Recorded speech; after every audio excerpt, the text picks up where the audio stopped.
CastleVania. One of the most celebrated game series to have existed, especially with the first 3 games on the Nintendo Entertainment System. This original trilogy has been renowned for its tough-as-nails difficulty, but players like myself find their way back to these titles time and time again. Why? Because after putting in the effort to complete an extremely hard level, dying over and over again, there's nothing more satisfying than finally overcoming the odds and saying that you beat Dracula. Now I bet you're asking, Ren, why are you talking about CastleVania? Isn't this a video about a game called Bloodstained Curse of the Moon? Well, yes it is, but before we delve into the review, I'd like to first go over the history that led to this game. You may find it pretty interesting. In 1993, an excellent entry into the Castlevania series on the PC Engine came out, exclusively in Japan, called CastleVania Rondo of Blood. Released by Konami, it features the highly agile main character Richter of the Belmont lineage in his venture to destroy the once again resurrected Count Dracula and save his beloved girlfriend Annette. There are a total of 12 stages, not including the prologue, and overall this game is a masterpiece in my eyes. I would dare to even say that it's my favorite of all the Castlevania games. You can play it in a variety of different ways, such as on the TurboGrafx Mini, or on the PSP remake called The Dracula X Chronicles. A couple years after Rondo of Blood came out, another title was in the works that would completely change the world of gaming. That game was Castlevania Symphony of the Night, which was released in 1997 on the Sony PlayStation and the Sega Saturn. It was groundbreaking in that you could explore the entirety of Dracula's castle as his son, the Dhampir named Alucard. Of course, his name is just Dracula spelled backwards if you didn't already know. But anyways, the layout of the map allowed you to go to a variety of different areas, fight new enemies and bosses, and collect multiple abilities that would grant you access to areas that were not traversable before. This style of game became its own genre, known as the Metroidvania. It's called this because Super Metroid was technically the first of its kind, but Symphony of the Night was the game that many felt perfected the craft. What do both Rondo of Blood and Symphony of the Night have in common? They were both worked on by decorated game developer Koji Igarashi. Some refer to the Metroidvania genre as Igavania as a result of his success. In 2014, Igarashi would wind up leaving Konami, stating concern for his continued employment and differences in the directions they wanted to take the company. Personally, this was just the start of my disappointment, as not long after, the legendary Hideo Kojima of Metal Gear Solid fame wound up leaving Konami with lots of controversy surrounding the company beginning to pile up in the months following. In 2015, Koji Igarashi decided to test the waters and see how fans would feel if he worked on a spiritual successor to his most popular game, Symphony of the Night. This game would be called Bloodstained, Ritual of the Night. Within 4 hours of launching, his Kickstarter had already met its financial goal and accumulated more than $1.5 million in the first day. One of the stretch goals in the Kickstarter included a fully featured retro-styled prequel that would be developed by a team of former Capcom employees, and this would be called Bloodstained, Curse of the Moon, which we will be taking a look at today.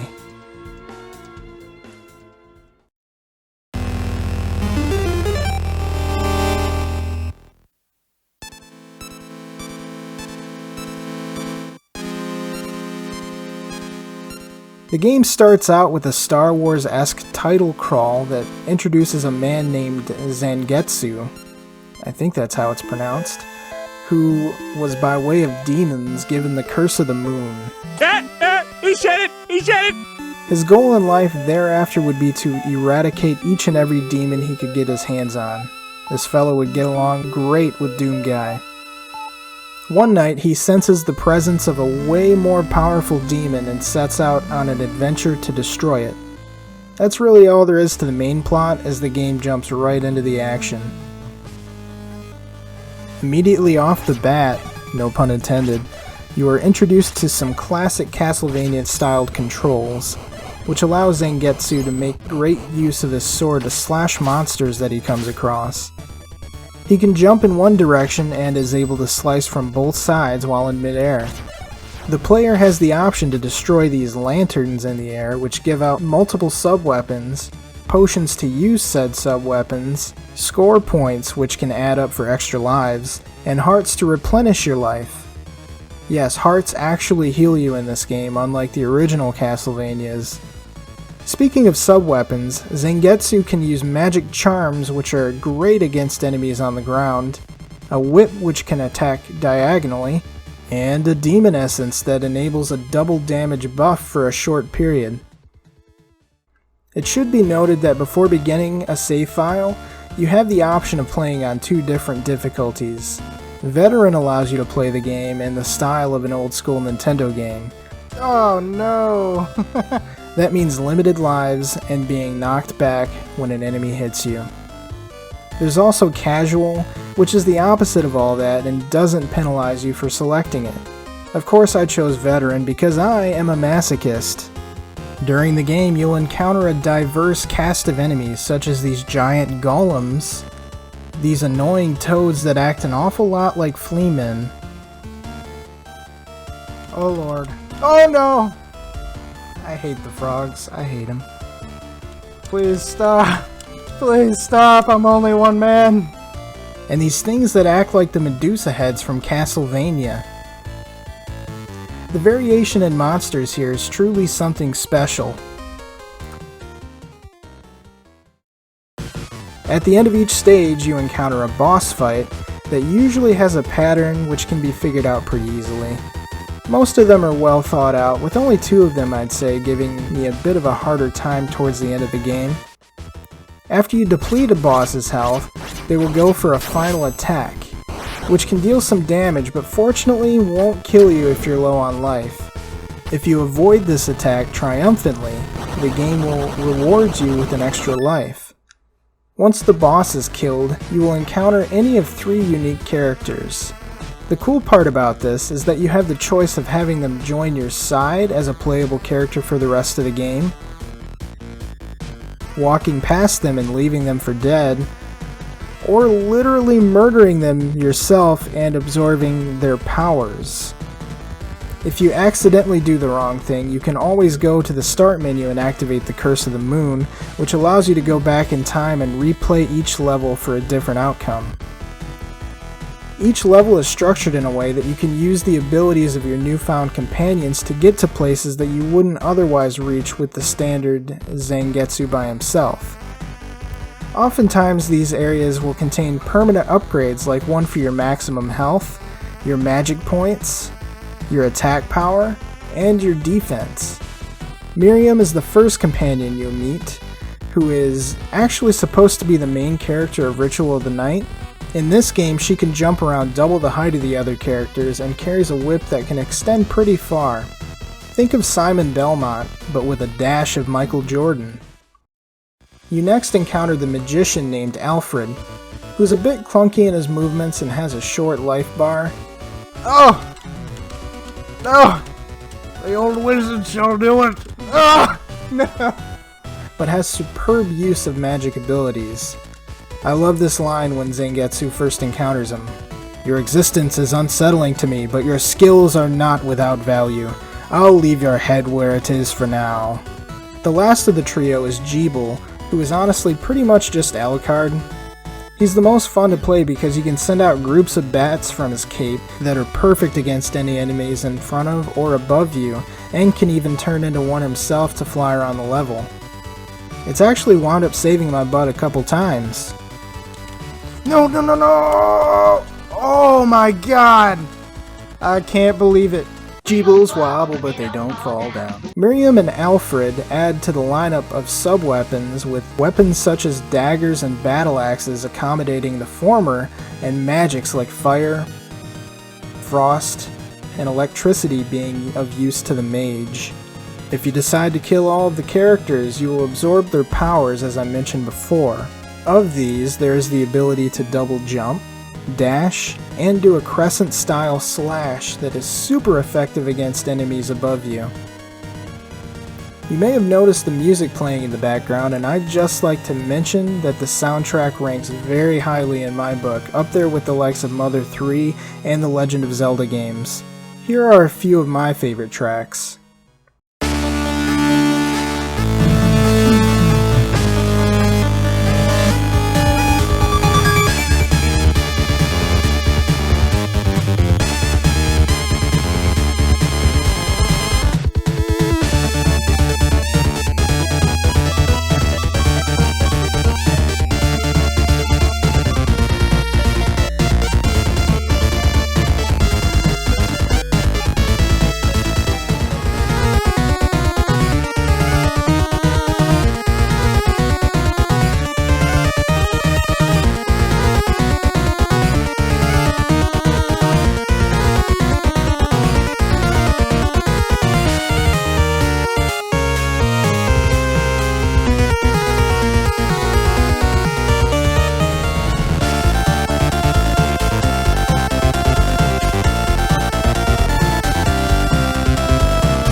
Before we continue any further with the plot, I'd like to mention that there are spoilers ahead, so skip ahead to this timestamp if you'd like to avoid them.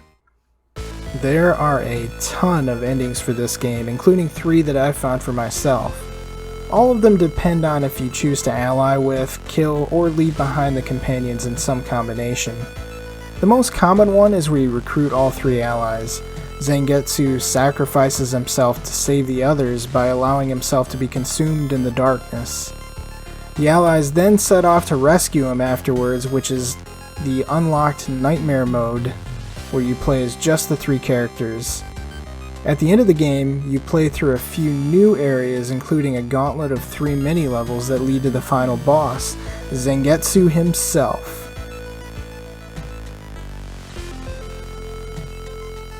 He was the most difficult boss for me, but with some stubborn determination and the help of my 2 friends, we were able to make short work of him.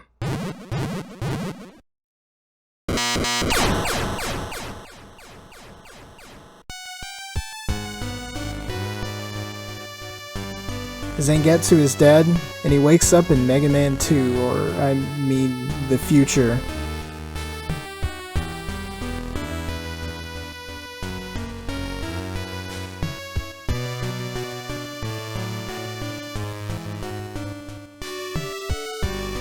The last ending I found was by beating the game with a fully demon-endowed Zangetsu. His abilities added some variety to the gameplay and made the game even more fun, not that it needed it. During the final boss battle, I found myself stuck right here, unaware that you're supposed to look up and hold the attack button. Only after I figured that out did I get to witness the boss get sliced in half like Mecha Frieza.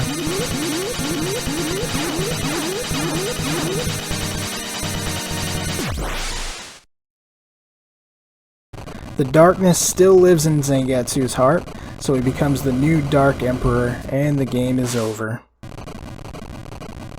Bloodstained Curse of the Moon is a pretty short game, clocking in at about an hour and a half for a single run. It's meant to be replayed multiple times, and with the variety in playthrough styles, it hasn't gotten old to me.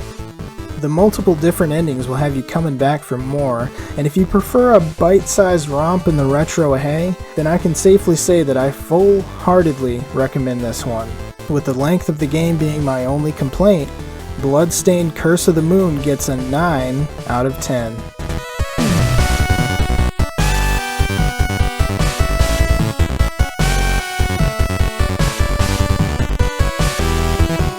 Oh hey, you're still here. Real quick, I just want to say thank you so much for sticking through the video, for giving me a view. I really appreciate that. That's the whole reason I do this. Whether you like it or not, I appreciate the viewership.